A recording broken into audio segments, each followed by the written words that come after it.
అండి మనకు 99% తప్పులు మనం తెలియక చెయ్యమమ్మా, తెలిసే చేస్తాం. కానీ అవసరాలను బట్టి ఇప్పుడు ఇన్సూరెన్స్ అవసరం అని మనకు తెలుసు, కానీ ఎంతమంది చేస్తున్నారు? చేయరు, ఎందుకంటే అది డిలేలో ఉంది కదా. కానీ ఒకటి గుర్తుపెట్టుకోండి, నేను సిన్సియర్గా ఉంటానని మాట ఇవ్వగలను, ప్రేమగా ఉంటానని మాట ఇవ్వగలను, కానీ రేపు బతుకుంటానని మాట ఇవ్వగలనా? నో. కానీ ఫైనాన్షియల్ సెక్యూరిటీ ఇవ్వగలనని మాట ఇవ్వగలను. ఇన్సూరెన్స్ ఒకవేళ ఉన్నా లేకున్నా అది నాకు నా కుటుంబానికి మంచిదని. అది నేను 2 రోజులు ఊరు వెళ్తే మా ఇంట్లో 2,000 ఇచ్చి వెళ్తా, 10 రోజులు ఊరు వెళ్తే 7,000 ఇచ్చి వెళ్తా, 4 రోజులు ఊరు వెళ్తే 20,000 ఇచ్చి వెళ్తా.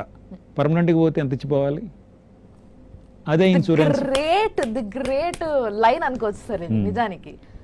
ఎందుకంటే ప్రేమ అనే దాన్ని ఎక్స్ప్రెస్ చేయడానికి మళ్ళీ డబ్బే కావాలని ఇందాక మాట్లాడుకున్నాము, కానీ దట్ ఈస్ ఈక్వల్ టు అన్నది ఆన్సర్ రాలేదు, ఇప్పుడు వచ్చింది. చూసారు కదా, ఆ ప్రేమని ఇప్పుడు మన తల్లిదండ్రులన్నా ఎవరన్నా, మన తల్లిదండ్రులకి మనమన్నా, లేకపోతే కోడళ్ళు కొడుకులు ఎవరు ఉంటారో మన తర్వాత మన ఇంట్లో మన పిల్లలు, వీళ్ళందరికీ మనం ఏ తీరుగా మన ప్రేమను అందించగలుగుతాము అని అంటే ది బెస్ట్ థింగ్ అంటే ఇదే అనమాట. మనము ఎప్పుడు పోతామో చెప్పలేము, కానీ మనము ఆదా చేసిన దాంట్లో, మనం పాలసీలు తీసుకున్న దాంట్లో, పాలసీ అంటే ఈ పాలసీ ఆ పాలసీ నాకు తెలియదు, నాకు అవన్నీ సంబంధం లేని విషయాలు, కానీ మనము ఏదైతే ఎన్కేసి మన సెక్యూరిటీ కోసం అని ఏదైతే పెట్టుకున్నామో ముందు ముందు, అదే ఆ లాస్ట్ 20 years కోసం, అవి మనం ఉన్నా లేకున్నా, అనుభవించినా అనుభవించకున్నా, అనుభవిస్తే ఓకే హ్యాపీ, మనము హ్యాపీగా ఉన్నట్టే కదా, మనమన్నా సుఖపడ్డాం. లేదు కాదు కూడదు అని అంటే మన నెక్స్ట్ జనరేషన్ అన్న హ్యాపీగా ఉంటుంది. సో అక్కడ అంతకన్నా మనశ్శాంతి ఉంటుందా ఆ ఆత్మకి? అంతేనా సార్? అంతే అంతే. సో మీరు గుడికి అలవాటు ఉందా మీకు? సార్ తప్పకుండా. గుళ్ళకి వెళ్తే ఎంతసేపు ఉంటారు? కష్టమైన క్వశ్చన్. పావు గంట, అరగంట జనరల్గా. గుళ్ళకి వెళ్ళే ముందు చెప్పులు ఎక్కడ పెడతారు? బయట స్టాండ్లో. స్టాండ్లో ఎంత ఇస్తారు? 5 రూపాయలు.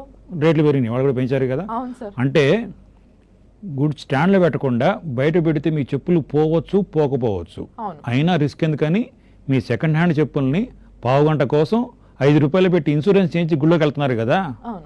మరి సెకండ్ హ్యాండ్ చెప్పులకి ఇన్సూరెన్స్ చేయిస్తున్నారు కదా, మరి మనకి ఇన్సూరెన్స్ అవసరం లేదా కదా?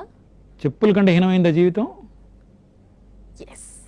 ఆలోచించాలి, ఇది నిజంగా ఆలోచించాల్సిన అవసరం లేదు, ఆన్సర్ వచ్చేసింది డైరెక్ట్గా. కాబట్టి మనం మన కోసం సంపాదించాలి, మన వాళ్ళ కోసం సంపాదించాలి, ప్లానింగ్ కావాలి. Insurance basic need. మనకు తెలిసిన వాళ్ళు ఎవరన్నా చనిపోతే ఫస్ట్ వాళ్ళు ఏడుపు తగ్గనాడికి ఫస్ట్ క్వశ్చన్, చేయించారా ఇన్సూరెన్స్ అడుగుతారు. చేయించిపోతే ప్రేమతో ఏడుస్తారు, చేయించకుండా పోతే దీనిపైన నో కామెంట్స్ సార్.